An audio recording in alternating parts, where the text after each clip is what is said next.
the step back three. James Harden doing a little bit of everything. It's hard to give credit to all the things that he does. And he makes it look so easy. He has been money with it all Sunday afternoon. This guy's not going to give up. They're not going to stop playing. Mitchell calls for the block, and he slams it home. We gave up all year. Don't plan on doing so now. Donovan Mitchell, we know he needs to have a big game almost every game, especially without Ricky Rubio, for the Jazz to win. But will it be enough? How do they find a way somehow to contain James Harden? Now, one of his coaches on the move. Phoenix Suns, Woj reports, hiring Utah Jazz assistant Igor, say it again. Kokoskov. Kokoskov, thank you, Coach, is their new head coach. League sources tell ESPN. Say it again. Kokoskov. Thank you. Native of Serbia, first European-born head coach in the NBA. He is an outstanding coach. Coached Slovenia to the Euro Championship with Goran Dragic on it last summer, and he's been head coach of Georgia's national team where he coached Pachulia. This guy can really coach basketball. All right, we get a guy who knows a thing or two about basketball, and will be there for it. Should be a great environment on the call for TNT. Reggie Miller. Reggie, I'll start with this. How much is the message from Quinn to his guys making sure, hey, look, with Harden as good as he is, probably not good to turn the ball over as many times as they did in Game 1?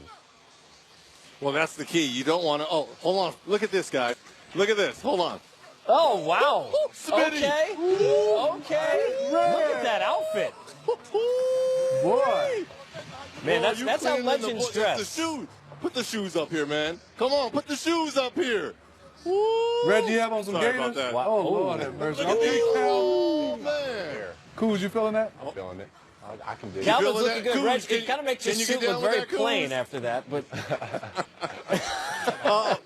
okay, what was the question at hand again? The turnovers, not turning the ball over so much here for Game 2 for Utah. Yeah, well, obviously ball control is a huge issue. We saw that in Game 1 for Utah. You can't give a team that's the number one scoring team in the playoffs extra possessions. And the way that James Harden obviously had it rolling in Game 1, when you give them extra possessions because of the firepower that surrounds them, the three-point shots, 17 of 32 makes for the Rockets in Game 1. That was one thing that he's going to address. Another thing, he made it very interesting in guarding James Harden. They don't want all the dancing and the step-back threes. They're going to try to force James Harden downhill on that high screen and roll and force him towards Rudy Gobert. Now, if you remember in Game 1, Gobert had zero block shots. So they want to force all that action towards Rudy to make it very difficult. And if he makes a lot of those twos, they'll live with that. But it's the step-back threes, 7 for 12 for James Harden, that were an issue for Coach Snyder and the Utah Jazz. Well, Reg, I appreciate you, taking, my question right into your answer right there. But what do you think the biggest adjustment for the Rockets is, to defend Donovan Mitchell in this game? Well, the good thing about it, they have multiple players that can guard Donovan. Obviously, you've got CP3, you've got PJ Tucker. See, the thing about the Houston Rockets, they do a lot of switching. So it's going to be, you really don't have one specific guy that's going to be guarding Donovan because they do so much switching. So you got Trevor Ariza, you got Gerald Green, you got Eric Gordon. All these guys will have their moments in guarding Donovan Mitchell.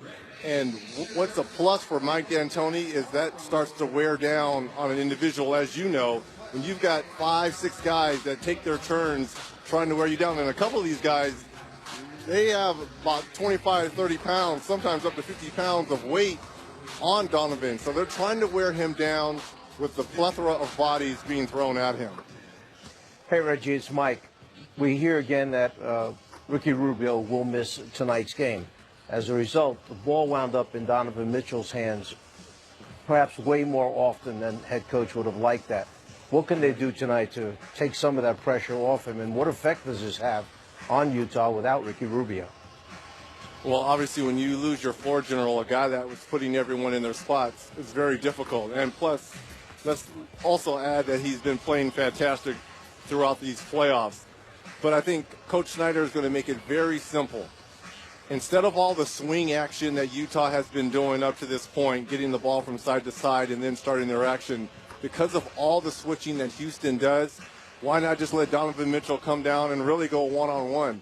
Why go through the extra steps when the ball is going to end up with Donovan Mitchell with, say, 15 to 10 seconds left in the shot clock, when he can just do a simple screen and roll, get the switch, and then just go one-on-one and make a play. Reggie, Steve Smith, when you start to look at adjustments, is there any thought process? So I'm going to ask you, Reggie, would you go smaller if you're the Utah Jazz? Because I look at Chris Paul and James Harden. They're picking out Gobert. They're picking out Favors. Is there any thought process of maybe them going smaller to try to match up with Houston defensively? Watch tonight a name, Dante Exum, off the bench, primarily defender guarding James Harden. They want that matchup. They think he has the length and the size to guard Harden. Better said than done. Good luck with that. But I think that's what Coach Snyder was trying to emphasize on Dante Exum, trying to go against Harden tonight. So, yeah, you can try to size down and go against the Rockets, but they spread you out so much. And the pick and roll between Harden or CP3 and Clint Capella is probably the best in the game right now. Capella's playing fantastic. He has all season, but in the playoffs, he has just been a monster with the double-double game. So it's pick your poison when you play the Rockets. Reg, appreciate it. Enjoy what should be a great atmosphere here for Game 2. We're looking forward to watching the call. And I would have said Igor, too. And, Coach, what's the last name again? Igor what? Costa. There you go. Thank you, Ray. Appreciate Thanks, Ray. All right, we got much more coming up. Just going to carry Coach around with me all season at this point. Okay, young fella with the roll. We're going to the court with Coos when we come back. Don't go anywhere.